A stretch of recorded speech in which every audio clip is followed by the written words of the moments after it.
चलिए दोस्तों, आज हम लोग बेसिक मैथ के पार्ट 2 को देखने वाले हैं। ठीक, इसके पिछले वाले वीडियो में हम लोग बेसिक मैथ के पार्ट 1 को समझ चुके हैं। उसमें जो बेसिक चीज़ें थी ना, वो सारी बातें आपको समझा दी गई है। जब तक आप पार्ट 1 नहीं देखेंगे तब तक आपको पार्ट 2 भी नहीं समझ में आने वाली है। इसलिए जब तक आप बेसिक मैथ के पार्ट 1 नहीं देखे हैं तो पार्ट 1 जाकर देखिए। अब इसमें हम लोग जानेंगे बीजगणितीय संक्रिया, जानेंगे पार्ट 2 में, बेसिक से पूरी तरह से जानेंगे। ठीक है ना, जीरो लेवल से पूरा का पूरा।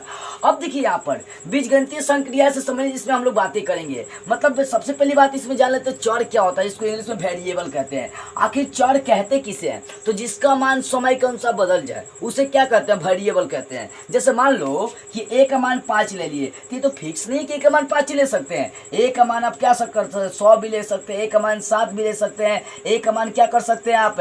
यहाँ पर 1000 भी ले सकते हैं, 10,000, 20,000 हो सकता है ना। मतलब ABCD जो होता है ना, ऊ का होता है, चर होता है। ABC से लेकर जितना भी अक्षर हम लोग लेकर चलेंगे, मतलब ए से लेकर जेड तक, ABC dot dot dot dot XYZ, ये सब क्या है? एक चर है। क्यों? क्योंकि इनका मान निश्चित नहीं होता है, समय के अनुसार बदलते रहता है। ए का मान, बी का मान, सी का मान जरूरी नहीं है कि निश्चित होगा। ए का मान 10 हो सकता है, 20 हो सकता है, 30 हो सकता है। बी का मान देख सकते हैं, बी का मान या एक्स का मान 10, 20, 30 कॉरेक्ट यहाँ पर मान दर्शा ही नहीं सकते हैं। तो चर जो होता है ना, जिनका मान बदलते रहता है, जिनका मान कोई निश्चित नहीं होता है, उससे हम लोग चर कहते हैं। और चर में ए से लेकर जेड तक की संख्या आप निरूपित करते हैं, ले सकते हैं, पूरा का पूरा एकदम फ्री है। ठीक है ना। तो चर का डिफिनेशन आप देंगे कि जिसमें मान बदलते रहता है। जैसे मान लो एक मान 5 लिए, तो ये जरूरी नहीं कि आप 5 ही ले सकते हैं। एक मान 200, 200, 300, 50 आप ले सकते हैं, फ्री है। ठीक है ना। तो यहाँ पर देखी जाए तो मान निश्चित नहीं है, फिक्स नहीं है, ये बदलते रहता है। तो जिसका मान बदलते रहता है उससे हम लोग चर कहते हैं, इंग्लिश में वेरिएबल के नाम से जानते हैं। लेकिन अचर जिसको कांस्टेंट कहते हैं, ये जो होता है ना एकदम निश्चित होता है, फिक्स होता है। जैसे मान लीजिए यहाँ पर लिख लीजिए 1, 2, 3, 4, 5, 6 डॉट डॉट डॉट लगा दीजिए। अब देखिए जो मान 1 होगा तो वो 1 ही रहेगा, बदलेगा नहीं, एकदम पूरा का पूरा। जो मान 5 है वो 5 ही रहेगा। 5 का बदल दीजिए आप। मेरे पास 5 रुपया है तो मैं 5 रुपया का रखूंगा तो 5 रुपया ना मेरे पास रहेगा, वो बदल के 10 हो जाएगा अपने आप? नहीं, वहाँ पर कोई काम करेंगे तब वो बदल सकता है। लेकिन जो संख्याएं होती हैं एकदम वो फिक्स होती है, वो बदल नहीं सकता। 6 आपका बदल नहीं सकता, 1000 बदल नहीं सकता। संख्याएं क्या है? वो एक अचर है, कांस्टेंट होती है। ठीक है। तो अचर को इंग्लिश में कांस्टेंट कहते हैं और चर को वेरिएबल कहते हैं। चर का मतलब होगा जिसका मान बदलते रहे, लेकिन अचर का मान जिसका मान नहीं बदले, एकदम फिक्स हो कि एकदम यही होगा तो ये होगा। जैसे 1, 2, 3 ये सब क्या है? एक अचर है। तो समझ गए होंगे।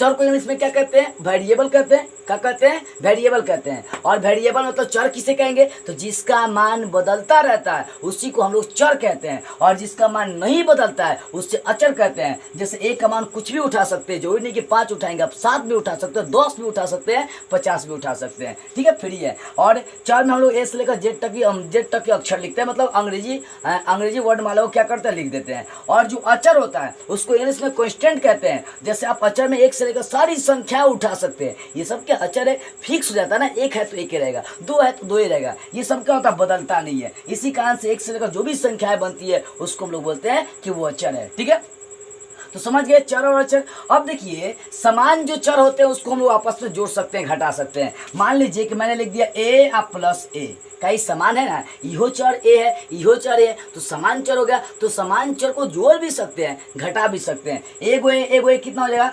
2 हो जाएगा। ठीक है ना। तो चर और अचर से संबंधित 4-5 यहाँ पर रूल लिखा हूँ। इसी पर जो है ना कोई एग्जाम में क्वेश्चन करता है। इसी कारण से बोल रहा हूँ ना, वीडियो को कहीं स्किप मत कीजिए, एकदम शुरू से बेसिक से जीरो लेवल से हाई लेवल पर हम लोग पहुंचेंगे। ठीक है।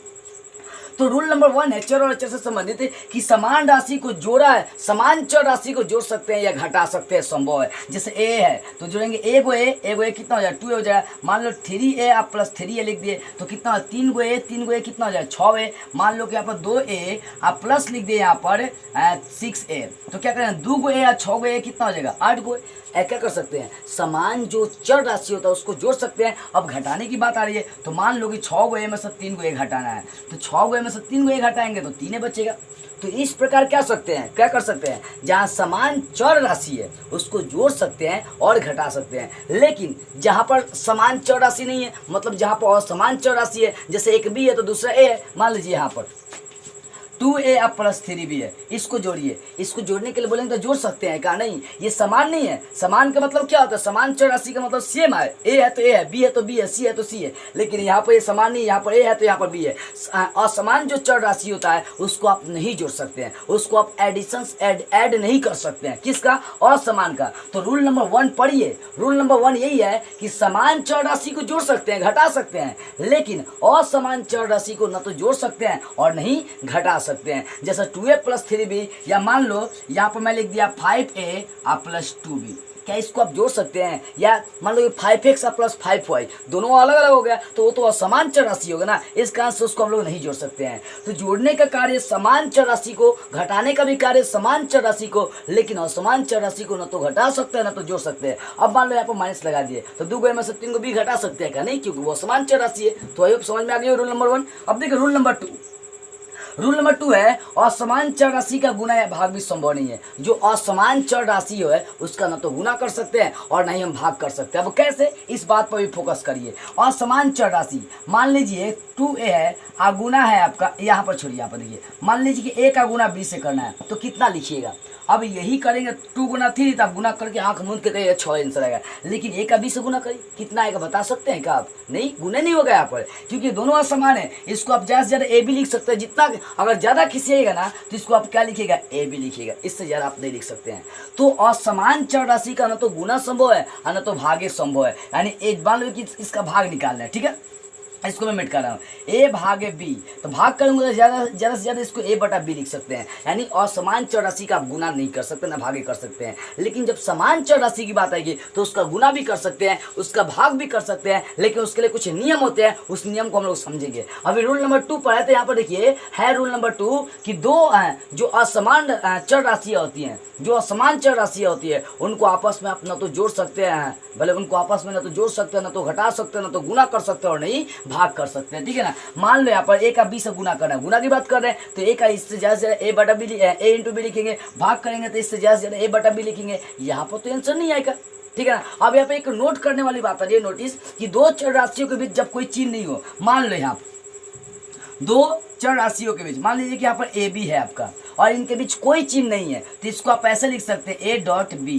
डॉट का मतलब गुने होते हैं, या तो आप लिख सकते हैं ए गुना बी। तो इस बात को आप फोकस रखिएगा, जब दो चर राशि के बीच कोनो संख्या ना दिया हो, आप उसमें पढ़े थे इसके पिछले वाले वीडियो में कि जब कोनो संख्या का कोनो चिन्ह नहीं दिया है तो हम बोलते हैं प्लस छुपाएं। अब यहाँ पर चर राशि में बात करेंगे तो मान लीजिए यहाँ पर बी सी दे दिया, तो इसका मतलब ये नहीं कि उसका चिन्ह प्लस, तो चिन्ह छुपा ही है, ठीक है ना। अब यहाँ पर क्या करेंगे, इसको लिख सकते हैं बी डॉट सी, चाहे बी गुना सी लिख सकते हैं, क्योंकि वहाँ पर गुना का चिन्ह छुपा रहता है। तो वही बात है नोटिस में रूल नंबर 2 में कि दो चर राशियों के बीच जब कोई चिन्ह नहीं होगा तब क्या बोलेंगे कि उनके बीच गुना छुपा हुआ है। क्या छुपा है? गुना छुपा हुआ है। तो अब समझ में आ गई। देखो समान चर राशि को जोड़ सकते हैं, घटा सकते हैं, लेकिन असमान चर राशि को ना तो जोड़ सकते हैं ना तो घटा सकते हैं। रूल नंबर 2 था असमान चर राशि का ना तो गुना कर सकते हैं ना तो भाग कर सकते हैं। जैसे ए गुना बी, गुना नहीं कर सकते, जैसे लिखेंगे ए इंटू बी लिख सकते हैं, ठीक है। अब रूल नंबर 3 पर फोकस करिए। यहाँ पर समान चर राशि का हम लोग गुना भी कर सकते हैं, भाग भी कर सकते हैं, लेकिन गुना और भाग करने का नियम होता है। अब उसी नियम पर हम लोग फोकस करेंगे। देखिए क्या है ना कि समान चर राशि का गुना या भाग करने के कुछ नियम इस प्रकार है। मान लो यहाँ पर ए का, जैसे यहाँ पर देखो समान चर राशि का गुना कर रहे हैं, यहाँ पर देखो ए पावर 2 गुना ए पावर 3 है, ये तो समान चर राशि होगा क्योंकि यहाँ भी है यहाँ भी है। तो जब समान चर आपका हो तब वहाँ पर गुना करने का नियम होता है कि यदि सेम आधार है, ए है तो ए लिख देंगे और उसके पावर को आंख मूंद के जोड़ दीजिए। पावर 2 और 3 है तो 2 3 जोड़ देंगे, हो जाएगा 5। मान लीजिए यहाँ पर 2 पावर 4 गुना 2 पावर 8 दे दिया। अब पूछे कि आंसर क्या होगा, तो ये भी तो समान ही ना चल रहा है, 2 है तो 2 है, आधार जब सेम होता है तो 2 लिख देंगे, पावर जोड़ देंगे खाली, 4 8 कितना हो जाएगा, 12 हो जाएगा। तो कहने का मतलब समान चर राशि के गुना और भाग करने के 2 नियम होते हैं। तो गुना करने का नियम ही होता है, देखो नियम 1 यहाँ पर गुना करने का नियम ए पावर एम गुना ए पावर एन। इसका मतलब ए सेम है यानी चर सेम है तो पावर क्या करेंगे, जोड़ देंगे। तो ए है तो ए लिख देंगे, इनका पावर को जोड़ देंगे, क्या लिखेंगे, एम प्लस एन हो जाएगा।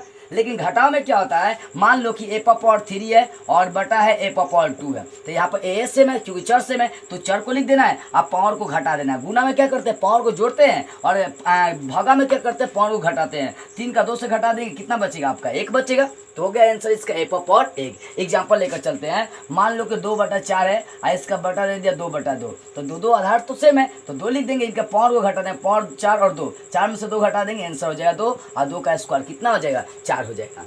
तो समान चर राशि का गुना या भाग करने का नियम क्या होता है, गुना करने का नियम, यदि आधार सेम है तो पावर को जोड़ देना है, क्या हो जाएगा, ए पावर m प्लस n। यहाँ ए पावर m बटा ए पावर n भाग में आते हैं। जब भागा में आधार सेम होगा यानी आपका चर सेम होगा, समान चर होगा, तो वहां पर क्या करेंगे, चर लिख देना है, पावर को घटा देना है, m घटाओ n हो जाएगा। ठीक है, अब एग्जाम्पल के दौरान यहाँ पर 2-4 एग्जाम्पल लेकर समझिए, ध्यान से सारी बातों को समझाना चाहता हूँ। अब मान लो यहाँ पर b पावर 4 गुना b पावर आपका 2 है, आधार से में b भी है, ठीक है ना, तो b भी है तो b लिख देंगे, पावर को जोड़ देंगे क्योंकि गुना में पावर जोड़ते हैं, 4 2 कितना हो जाएगा 6, b पावर 6 हो जाएगा। ऐसे ही मान लो c पावर 8 है, ठीक है, सी पावर क्या 8 है, गुना सी पावर आपका 10 दे दिया, तो आधार तो सेम है, यहाँ पर सी है तो सी लिख देंगे, क्या करें, सी है तो सी लिखेंगे, आप पावर को जोड़ देंगे, 8 10 कितना हो जाएगा, 18 हो जाएगा।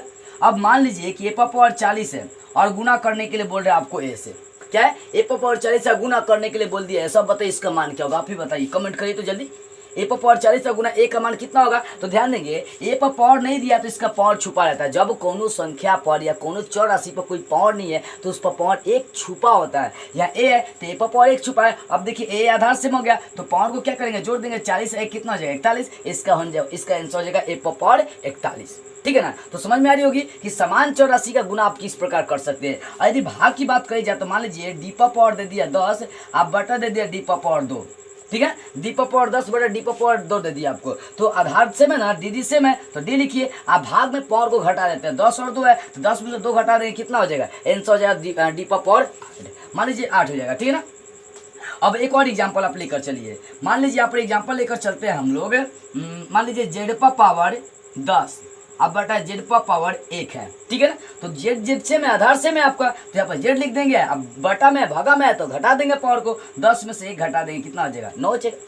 तो याद रखिएगा, समान चर राशि में गुना और भाग करने के 2 नियम होते हैं। गुना करने के नियम जब आधार से होता है पावर को जोड़ देना है, अब भाग करने का नियम जब आधार से होता है पावर को घटा देना है। ठीक है, अब देखिए इसका रूल नंबर चौथा क्या है, तीसरा समझ गए, चौथा है कि कोष्टक खुले रहने पर घाट का घाट से आप गुना कर सकते हैं। एग्जाम्पल के तौर पर लेकर चलते हैं, यहाँ पर कोष्टक खुला, मान लो कि 2 पावर 4 का दी होल पावर 3 दे दिया, ठीक है ना, कोष्टक अब इसको खोलना है तो क्या करेंगे, 2 पावर 4 2 इसका पावर का आपसी गुना कर दीजिए, चढ़ते कितना हो जाएगा 12 हो जाएगा। मतलब क्या है कि जब कोष्टक खोलेंगे और खुला रहने पर उनके घात का घाट से आपको गुना कर देना है। जैसे ध्यान दो, यहाँ पर मान लो यहाँ पर ए पावर 2 इसका दी होल पावर 3 है, तब इसका आंसर आंख मूंद के कितना लिख देंगे, 6 लिख देंगे। क्या करेंगे, 2 का 3 से गुना, पावर का पावर से गुना कर देना, घाट का घाट से गुना करना है, 2 का 3 से गुना करेंगे, 2 पावर ए पावर कितना हो जाएगा 6 हो जाएगा। मान लो कि जेड पावर 8 है इसका दी होल पावर हम लोग ले लिए, इसका दी होल पावर मान लीजिए 4 ले लिए, तब क्या हुआ, जेड जेड लिखिए, इसका पावर का गुना करिए 8 चौका 32, तो जेड पावर कितना हो जाएगा 32।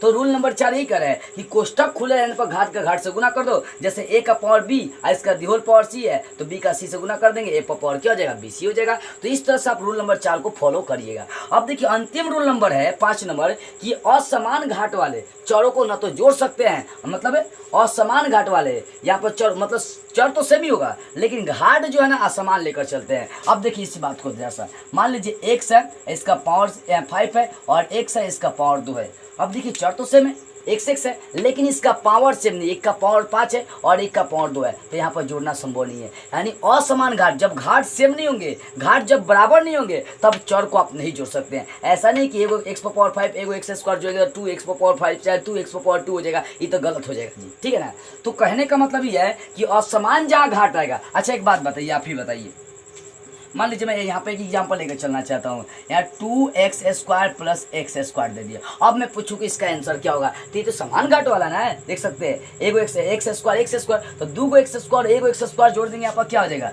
3x स्क्वायर हो जाएगा। लेकिन जब यही पर कर दूंगा 2x स्क्वायर और x पावर 3 कर दूंगा तो क्या आप इसको जोड़ सकते हैं क्या, देखो यहाँ पर घाट 2 है, यहाँ पर घाट 3 है, नहीं यहाँ पर जोड़ नहीं सकते। जब भी बीजगणित का नियम होता है कि जब घाट सेम हुआ तो सेम वाले को सेम से जोड़ सकते हैं, पावर जब सेम हुआ तो सेम वाले को जोड़ सकते हैं, अलग नहीं जोड़ सकते। जिसका पावर 3 है, जिसका पावर 2 है, का जोड़ेंगे का नहीं, गलत हो जाएगा, ठीक है। तो कहने का मतलब है जब असमान घाट वाले चर को, मतलब असमान जो घाट होता है उसको हम लोग क्या कर सकते हैं, असमान घाट वाले चर को ना तो जोड़ सकते हैं और नहीं उनको घटा सकते हैं। मान लीजिए यहाँ पर माइनस लगा दिए तो क्या घटा लीजिएगा आप, इसको नहीं घटने वाला है। तो ये 5 तरह का जो नियम है ना इस बीजगणितीय संक्रिया के लिए बहुत इंपॉर्टेंट है। एक बार और मैं सिंपल से समझा रहा हूँ, देखिए चर, जिसको इंग्लिश में वेरिएबल के नाम से जानते हैं, चर किसे कहते हैं, मतलब वह मान जो बदलता रहता है। जैसे ए बी सी जेड तक लेकर चलेंगे तो ए का मान करेक्ट नहीं हो सकता, ए का मान 1 नहीं होगा, 2 नहीं होगा, कुछ भी हो सकता है। इसी कारण से बोलते हैं कि जिसका मान बदलता रहता है वह चर कहलाता है। लेकिन अचर का मतलब क्या होगा, जिसका मान निश्चित होता है, वो कभी बदले नहीं। जैसे 1 से लेकर अनंत तक की संख्या है, 1 है तो 1 रहेगा, 10 है तो 10 रहेगा, 1000 है तो 1000 रहेगा, वो बदलेगा आपका नहीं, ठीक है। अब देखो चर और अचर से संबंधित 5 को रूल होता है, मतलब जोड़ घटाओ गुना भाग करने का। पहला है कि समान चर राशि को जोड़ सकते हैं नहीं तो घटा सकते हैं। जैसे बताया था कि प्लस ए, मतलब ए और ए जोड़ देंगे, बी और बी जोड़ सकते हैं, बी को बी से घटा सकते हैं, 3 को ए में से 2 को ए घटा सकते हैं। मतलब समान जब चर आएगा, समान चर आएंगे वो तो उसको या तो जोड़ सकते हैं या नहीं तो घटा सकते हैं, एकदम क्लियर है। लेकिन जब असमान चर हो जाएगा, जैसे ए और प्लस बी हो गया, तो दोनों को जोड़ नहीं सकते क्योंकि वो असमान हो गया। इसी कारण से असमान चर राशि को नहीं जोड़ा जा सकता है। अब रूल नंबर 2 था कि असमान चर राशि का हम लोग गुना भाग भी नहीं कर सकते हैं। जो असमान चर राशि होता है, जैसे मान लो ए का गुना बी से करे तो दोनों तो असमान चर राशि हो गया, तो इनका तो गुना संभव नहीं है। तो असमान चर राशि का हम लोग गुना ना तो भाग कर सकते, कुछ भी नहीं, संभव नहीं है। अब देखिए एक नोटिस करने वाली बात थी कि 2 चर राशि के बीच यदि कोई चिन्ह नहीं दिया हो, मान लो कि जैसे एपी लिख दिया है तो वहाँ पर क्या लिखेंगे, तो इनके बीच कोई चिन्ह नहीं है तो क्या करेंगे, गुना समझते हैं, ए गुना बी। जैसे बी सी लिख दिया तो इसको लिखेंगे बी गुना सी। नोटिस करने वाली बात ये थी कि 2 चर राशियों के बीच जब कोई चिन्ह नहीं दिया हो तो वहाँ पर गुना का चिन्ह छुपा होता है। और तीसरा रूल था आपका कि समान चर राशि को गुना करने के और भाग करने के कुछ नियम होते हैं। तो गुना करने का नियम क्या होता है, जब आधार से हो तो आधार लिख देंगे, पावर को गुना जोड़ देते हैं, ठीक है ना। जैसे मान लो कि यहाँ पर ए पावर एम गुना ए पावर एन है, तो ए लिख देंगे, पावर को जोड़ देंगे, एम प्लस एन। और भाग करने का नियम क्या होता है कि मान लो आधार से मैं तो पावर को आपस में घटा देते हैं, ठीक है। अब देखो यहाँ पर रूल नंबर 4 था कि कोष्टक, मतलब कोष्टक खुले रहने पर घाट का घाट से गुना कर सकते हैं। जैसे मान लो 2 पावर 4 का दी होल पावर 3 दे दिया, तो 4 का 3 से गुना कर देंगे, चलती है 12, 2 पावर 12 आंसर हो जाएगा। तो कोष्टक खुले रहने पर हम लोग घाट का घाट से आपस में गुना कर सकते हैं। और 5वां जो रूल था, असमान घाट वाले चर को हम लोग नहीं जोड़ सकते हैं। मतलब देखो जैसे ना तो जोड़ सकते हैं ना तो घटा सकते हैं, जैसे x पावर 5 और x पावर 2, ये तो असमान घाट वाला, चर तो समान है लेकिन घाट असमान है, तब यहाँ पर ना तो जोड़ सकते हैं ना तो हम लोग घटा सकते हैं। तो इस तरह से आपका बेसिक मैथ का पार्ट 2 जो है ना क्लियर हो गया। अगले वीडियो में हम लोग इसके पार्ट 3 को बेसिक से सॉल्व करेंगे पूरा का पूरा। आई होप ये सारी बातें आपको समझ में आ रही होगी। तो बस आज की इस वीडियो में इतना ही, अगले वीडियो में हम लोग इसके पार्ट 3 को लेकर जरूर मिलेंगे।